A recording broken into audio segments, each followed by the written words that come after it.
Hi, welcome to Generation Citizens New York State Constitutional Convention Lesson Plan. This video corresponds with Lesson 1 and Appendix C. During this video, you will learn about the history of the New York State Constitution and the State Constitutional Convention process. Let's get started. Most people know the United States has a constitution. It's the document that details how our government is set up and how it runs. How do the branches of government operate, and how do they interact with each other? What are the branches' responsibilities, and what can't they do? It's a pretty important document. But did you know that all of the states in the United States each have their own state constitution too? New York included. And New York's state constitution is a lot like the federal constitution in that it details how our state government is structured.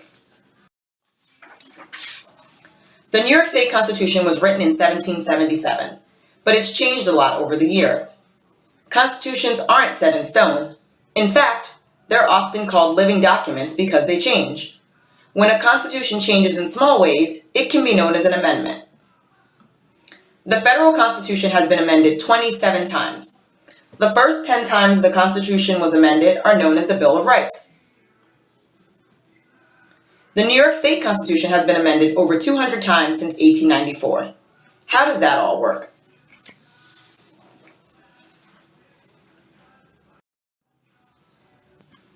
There are two different ways to change the New York State Constitution. The first way, and the more common one, is by an act of the state legislature. Basically, the legislature identifies a change that needs to be made. If the current elected legislature approves the change, then they have to wait for the next election of the legislature and the next legislature to take office. If that legislature approves the change too, then they'll turn it over to the voters to approve it. If it receives a majority vote, then it gets added to the Constitution. And remember, an amendment is not the same thing as a law. The other way to amend the New York State Constitution is through a constitutional convention. It only happens, or can only happen, once every 20 years, so it's a rare process. Every 20 years, New Yorkers have the chance to vote on whether or not they'd like to hold a convention to examine the current version of the Constitution and determine whether or not it should be updated. If they vote yes to the convention, then the convention will typically be held beginning in April, a year and a half later, during which any and all changes are possible. They can add new amendments, or they can take away ones. They could start over and write the whole thing from scratch if they wanted to. Whatever they come up with will eventually be presented to the voters to vote on, and whatever voters agree to becomes a part of the state constitution. And this November, it will be time for New Yorkers to vote on whether they'd like to hold a constitutional convention again. Let's take a closer look at how it works.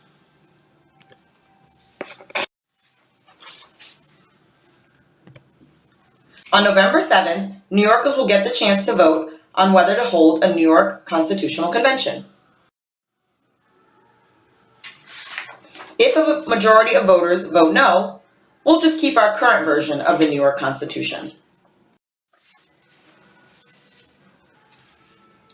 If a majority of voters vote yes, then the next step will be to vote for the delegates to represent the citizens at the New York Constitutional Convention. Anyone can run to be elected as a delegate to the convention. Oftentimes, current or previous office holders or elected officials will run. Some people think this is a bad idea because they feel like it would be better to get some new people and fresh ideas represented at the convention. Other people think it's great to have people with legislative experience serve as delegates at the convention.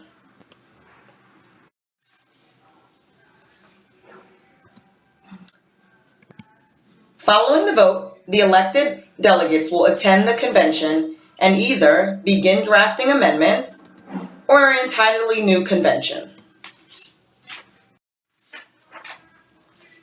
During this convention, things work very similarly to a session of the legislature. Delegates work in committees on different topics. The delegates also get to adopt rules for the convention, but they often just choose the same rules from a legislative session. There are no constitutional rules about how long the convention can last. That said, it typically doesn't last longer than 6 months or so.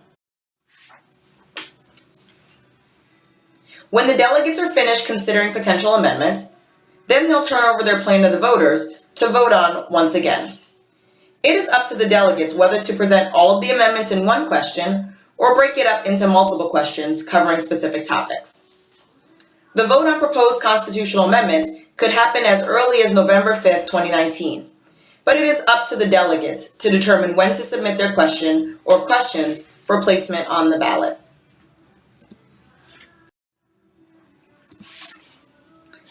If they draft an entirely new constitution, then it is up to voters to vote yes or no about whether a new constitution will be ratified.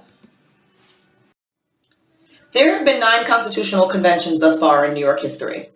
This, of course, means that New Yorkers haven't always voted yes to having a convention in the past. But the option is built into the Constitution and is always a possibility if New Yorkers want one. The first convention was held in 1846. Of particular note was the 1894 convention. There was a lot of popular support for it. As a result, it was a very productive convention that ended up creating a new constitution with a lot of new amendments. The appeals courts were created. They added the Forever Wild Amendment, which protected lands and lakes in parts of New York.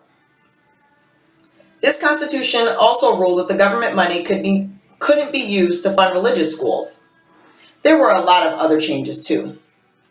Delegates decided to have voters vote on the changes in groups, where they could vote yes to some amendments but no to others. 33 amendments ended up being passed.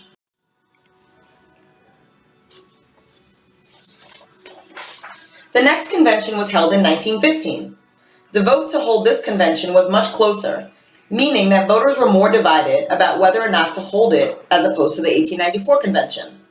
They worked on a variety of issues, but voters didn't end up voting yes on any of the amendments proposed by the delegates. The next convention was held in 1938.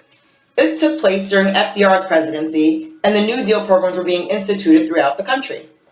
People in New York were curious about changes for their state. Voters ended up voting yes on 6 different amendments. One of the amendments gave power to the state to create public assistance programs for low-income housing or for families in need. They also passed an amendment about labor laws to protect the rights of workers.